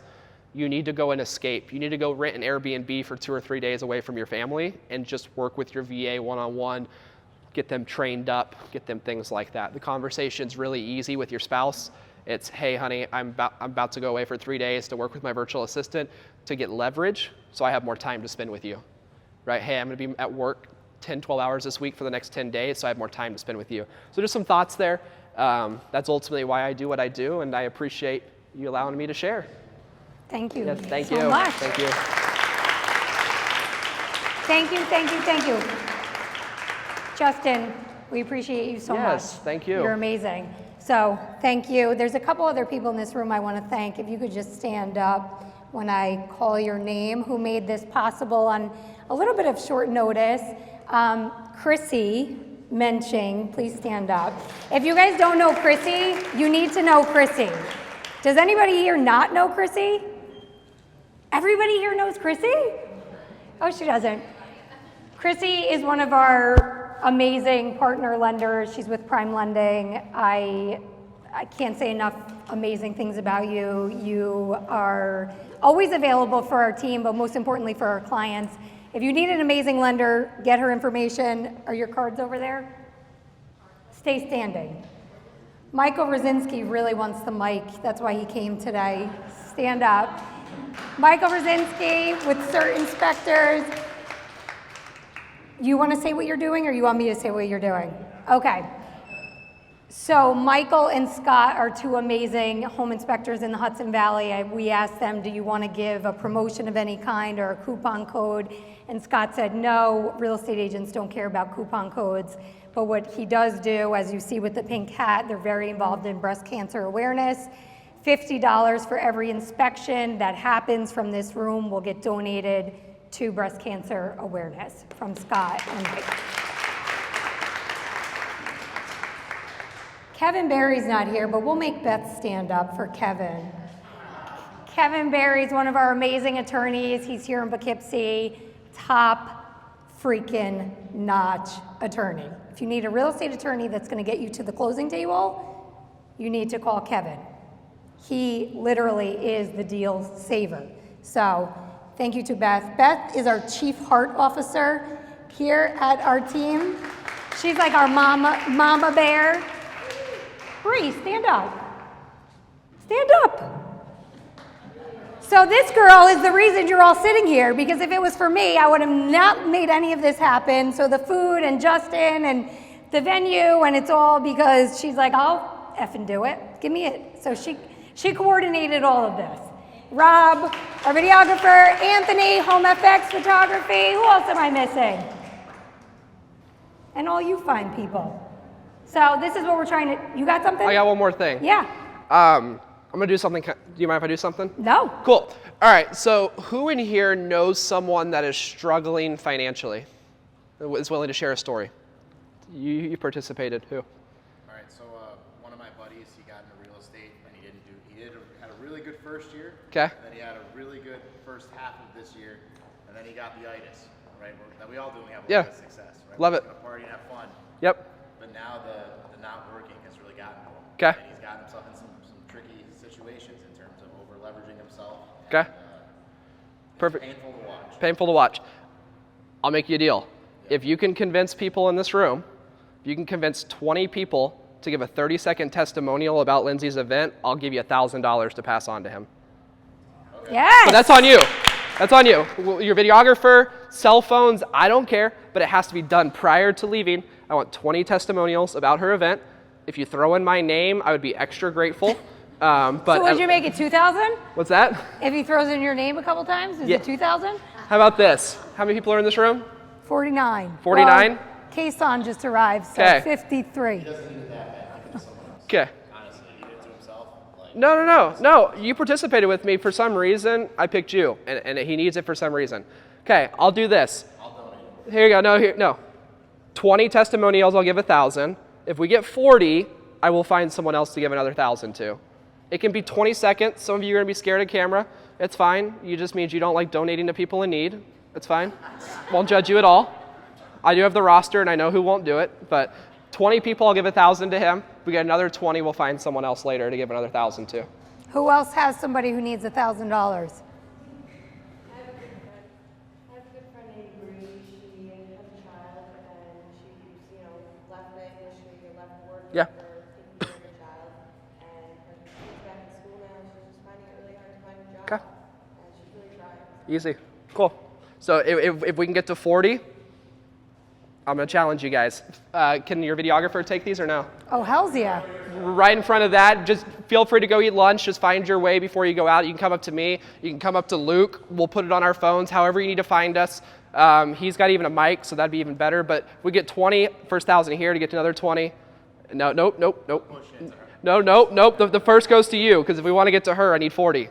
Okay? Just, it could be even 10 seconds. It could be Lindsay's the best, Bruce is the best. Whoever you want to say, Justin's the best. It doesn't matter. Just give me 10, 15, 20 seconds of something you learned, take away. And honestly, in my opinion, the reason why we do this is it helps make these events bigger, right? In the future, how many of you guys are sometimes skeptical of events being hosted by someone of a different brokerage?